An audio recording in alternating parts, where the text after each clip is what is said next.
তো আগে থেকে ছিল না। তো যাই হোক, হীরক, আজকে তোমার দিন খুব ভালো কাটুক।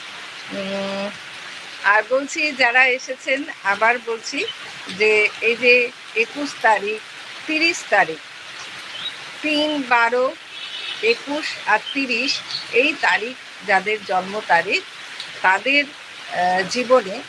জীবনে তারা সব থেকে যেটা তাদের ভেতরে থাকবে, তারা খুব ভালো কবিতা লিখতে পারবে। প্রথম কথা হচ্ছে তারা খুব ভালো, যেহেতু তাদের শব্দ বন্ধ, মানে শব্দ সম্বন্ধে তাদের জন্মগতভাবেই মানে মা সরস্বতী বা ব্রহ্মা যেই হন না কেন, তাদের এমন আশীর্বাদ দিয়ে পাঠান যে তারা জন্মগতভাবেই সুন্দর সুন্দর শব্দ, তাদের বাক্য বলার যে স্টাইল, সেটা একটা বিশেষ প্রতিভা নিয়েই তারা জন্মায়।